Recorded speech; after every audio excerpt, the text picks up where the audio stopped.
बिस्मिल्लाहिर्रहमानिर्रहीम। अस्सलाम वालेकुम। आपका दोस्त सलमान हैदर। दुआ है परवरदिगार से कि उसने आपको और आपके अहले खाना को अपनी हिफ्ज़ व मान में रखा हुआ। सुबह सुबह बड़ी खबर जो आपके सामने रखनी है, 18 पाकिस्तान के करप्ट नहीं करप्ट तरीन लीडर्स हैं, उनके हवाले से जी उनकी ज़िंदगी अब ज़मीन के ऊपर थोड़ा तंग होने लगी है, उनके लिए मुश्किलात के पहाड़ टूटने वाले हैं। और ये खबर आपको देनी है साबिक चीफ जस्टिस उमर बंदयाल साहब की जो फैमिली है और स्पेशली उनकी घर की जो ख़वातीन हैं उनके हवाले से आर्मी एक्ट, जी हाँ, इस तरह की आवाज़ें गर्दिश कर रही हैं और उन लोगों की तरफ से कर रही हैं जो पहले भी बहुत ही तगड़े ख़बर रसां के तौर पर इस्तेमाल होते थे और उनकी इस्टेब्लिशमेंट के हवाले से जो उनकी खबरें होती थी ना वो बहुत ज़्यादा कंफर्म होती थी, वही होता था जिस तरह की दे रहे हैं।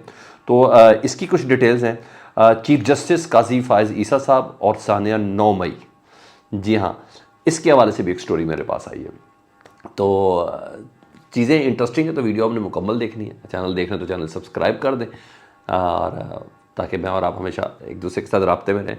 पहले सबसे पहले बंदयाल साहब का बस इंतज़ार था जी, बंदयाल साहब के जाने का, और बस वो इंतज़ार था तो फिर नीयतों के इजहार का भी वक्त आ गया और वो वक्त हुआ जाता जी। और ये बिल्कुल एक प्लान था और नेक्स्ट लेवल का ये प्लान था जिसको बनाया गया था, जिस पर अमल शुरू हो गया, जिस पर सिर्फ नून लीग नहीं अमल कर रही, नून लीग से मोहब्बत करने वाले भी इस पर अमल कर रहे हैं।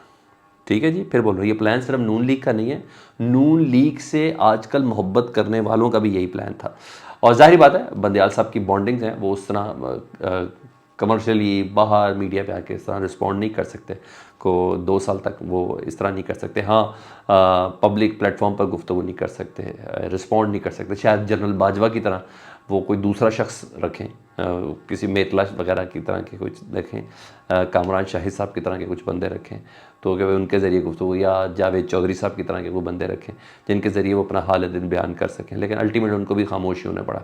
ठीक है, वो सारा ले सकते हैं, मगर अभी तो बड़ा स्ट्रांगली एक कंपेन चल रही है जी साबिक चीफ जस्टिस उमर बंदयाल साहब के हवाले से, और वो कंपेन चल रही है उन लोगों की तरफ से चल रही है, मैं फिर बता रहा हूँ, जिनकी खबरें इस्टेब्लिशमेंट के हवाले से सच साबित होती हैं। वो चीज़ जो चीज़ रिपोर्ट कर रहे होते हैं वही हो रही होती है। ठीक है, मैं उनको इतना बड़ा चढ़ाना नहीं चाहता, लेकिन मैं आपको ये बता रहा हूँ।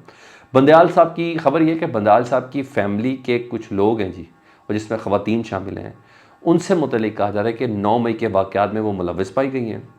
वो बड़े सबूत हैं, बड़ी वीडियोज़ हैं, बड़ी ऑडियोज़ हैं, और ये सब चीज़ें करके ख़बरें चलाई जा रही हैं और सोशल मीडिया पर मुतालबा चलाया जा रहा है कि इनके ख़िलाफ़ कार्रवाई की जाए। जब आर्मी ने, जब फ़ौजियों ने अपने लोगों को नहीं छोड़ा तो यहाँ भी कार्रवाई होनी चाहिए। तो आर्मी एक्ट के हवाले से ये सब चीज़ें, तो बहरहाल इसको नून लीग भी बहुत अच्छे से इस्तेमाल कर रही है, नून लीग से प्यार करने वाले भी बहुत इस्तेमाल कर सकते हैं। ये ख्वाहिश तो डेफिनेटली उमर बंदयाल साहब के हवाले से इन सब की होगी। तो बस मैंने कहा था वो जिनके जाने का इंतज़ार हो रहा, तो वो इस वजह से इंतज़ार हो रहा था। काजी फ़ायज़ ईसा साहब का बतौर चीफ जस्टिस पहला दिन था जी, और कल का बड़ा मुतालबा आया और बड़ा जायज़ मुतालबा है। ठीक है जी, बड़ा जायज़ मुतालबा है, और वो मुतालबा है पाकिस्तान की सबसे बड़ी सियासी जमात पाकिस्तान तहरीक इंसाफ की तरफ से जी।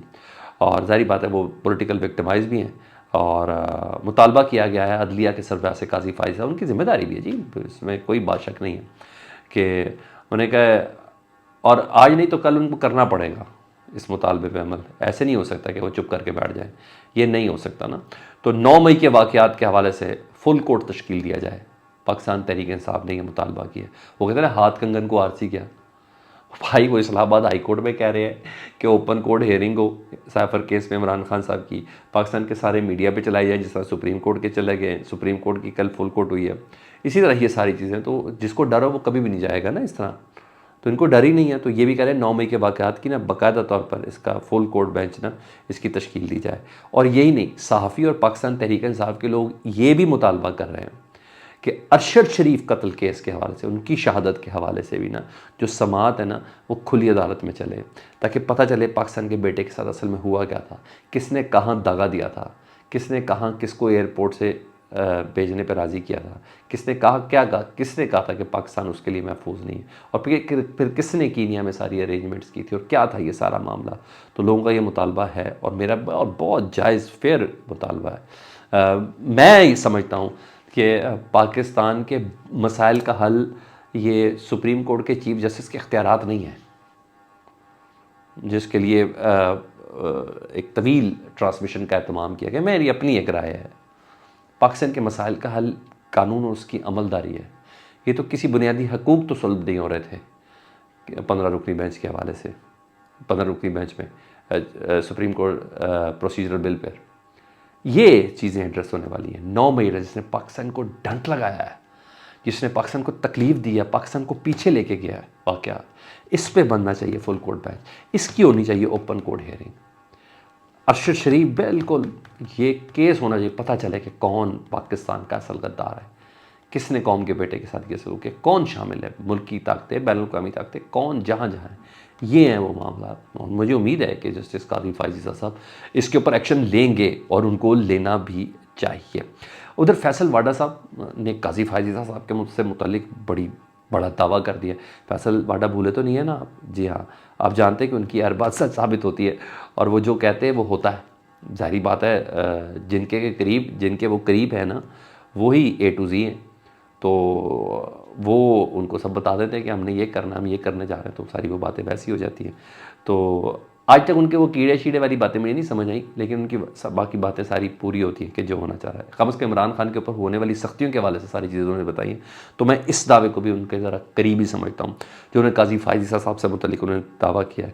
उन्होंने कहा चीफ जस्टिस पाकिस्तान ने ज़बरदस्त आगाज़ किया है काज़ी फ़ायज़ साहब ने, और नए चीफ जस्टिस के आगाज़ के 10 दिन देखने के हैं, यानी अगले मज़ीद 10 दिन सिर्फ देखने वाले होंगे कि 18 बेईमान लीडर्स के लिए बहुत मुश्किल वक्त आ गया। भाई 18 बेईमान लीडर, मुझे नहीं पता कि पाकिस्तान तहरीक इंसाफ के हैं, उनके तो माशाल्लाह 118 के ऊपर अताब है और उनकी ज़िंदगी है। उन्होंने कहा 18 बेईमान लीडर्स, और पाकिस्तान तहरीक इंसाफ में बेईमान लीडर्स नहीं हैं, तो बेईमान लीडर्स है तो बहुत मुश्किल वक्त आ गया। अब पाकिस्तान की अवाम राज करेगी, ये फैसल वाडा करें, यानी सबकी चीखें निकलने वाली हैं बकौल फैसल वाडा साहब के। और 18 लीडर्स में तो मुझे पीपल्स पार्टी तो ज़रूर शामिल नज़र आ रही है, जिसने पहले से शोर करना शुरू किया था, हमारे लोगों के खिलाफ कार्रवाइयाँ शुरू हो गई हैं और ये सब चीज़ें हैं। तो फैसल वाडा साहब कह रहे हैं, तो मैं तो इसको हकीकत के काफ़ी करीब समझता हूँ उनकी बातों को, तो मुझे ऐसा लगता है। दूसरा, कल का फुल कोर्ट, मैंने कहा मैं वो भी बता दूँ, Supreme Court practice and procedural bill. जी हाँ, सब तवक्को कर रहे थे कि जितनी लंबी समाअत हुई थी कल ही फैसला आ जाएगा, वो फैसला नहीं हो पाया। इसकी कुछ वजूहत हैं, जो मेरे कोर्ट रिपोर्टर्स वगैरह से मेरी बात हुई, उसकी वजूहत ये है कि जजेस जो थे ना 15 रुकनी बेंच, ये भी क्लियर नहीं है, इनकी भी अंदर बहुत कन्फ्यूजन थी, ठीक है, और जजेस मुनकसिब है, ये हमारे उधर कोर्ट रिपोर्टर ने बताया।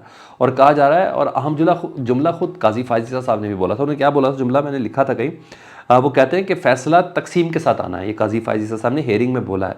और अटॉर्नी जनरल से मुखातिब होते हुए कहा कि अटॉर्नी जनरल साहब, आपने हमें कायल करना है, हमने आपको कायल नहीं करना, लिहाजा बेहतर है अपने दलाइल जल्दी मुकम्मल कर लें। जो हमने अपने जहन में सोच के रखा है, ये पहले ही वो बता रहे हैं, तो जो हमने अपने जहन में सोच कर रखा है, हमने उसके मुताबिक फ़ैसला करना है, ठीक है।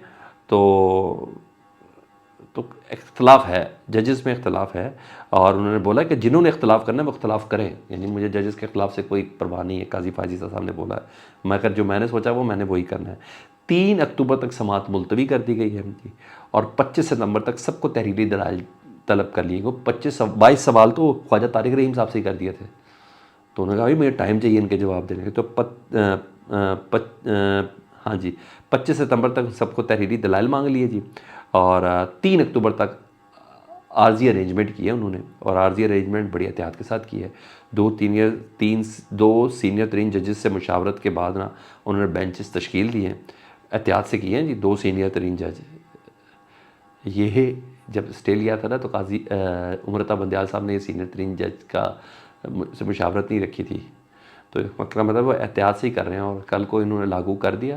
तो अता बंदयाल साहब के जो बेंचेस हैं ना, उनके किए गए फैसलों पे क्या असर होगा, डेफिनेटली ये एक सवाल तो है।